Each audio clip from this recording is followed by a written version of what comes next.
Attitude towards sex in the Manu Laws. Let's take the following period of Indian culture. Of course, Indian culture cannot be understood outside the context of Dharma Shastra of Manu, i.e. Indian laws, in particular, the Laws of Manu. I will remind a little of the content of my lecture on the social philosophy of yoga, about the fact that the Laws of Manu, and in general, Dharma Shastra, consider that there are four aspects of human life, four hooves of the Dharma cow. The first is Artha. What is Artha?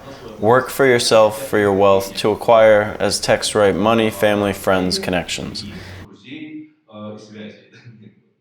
This is Kama, i.e. enjoying what we will talk about next. This is Dharma, i.e. work for society, but such work for society which is charitable work for society, honestly performing its duties, not for profit. And this is Moksha, i.e. activities related to spiritual practice with liberation and things like that. Note that from the point of view of the Indian tradition, all four hooves of the Dharma cow are equivalent and equally important. There are texts that say if a person does not cultivate at least one of these aspects, in essence, he is like a lame, blind in one eye, or a cow which does not stand on four hooves, i.e. it becomes unstable. Beautiful image and beautiful metaphor. In the Laws of Manu, the beginning of the second chapter is devoted in a pure form to a discussion of the topic of what desire is. And the chapter begins with the following statement. To act solely from a desire for rewards is not laudable. In fact, the word prasasta is not very well translated as laudable into Russian, but let's say will come down for us so far.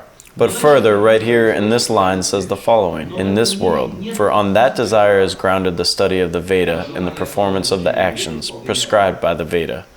Further, the Laws of Manu are trying to give for the time such, perhaps, not quite clear definition of what desire is. Desire has a sankalpa root. Sankalpa is a certain idea, a person's intention, etc.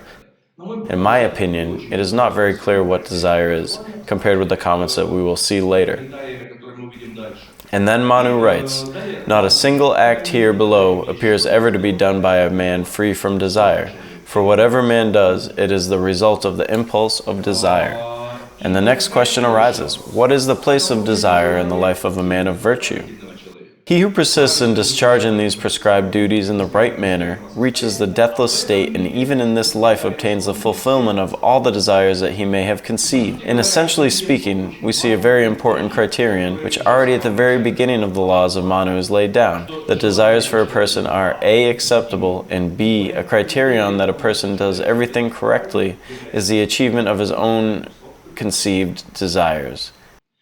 So, already in such a dharmic literature, in the Dharma Shastra literature, we see some acceptance of the concept of desires, which, let us say, is interesting to us.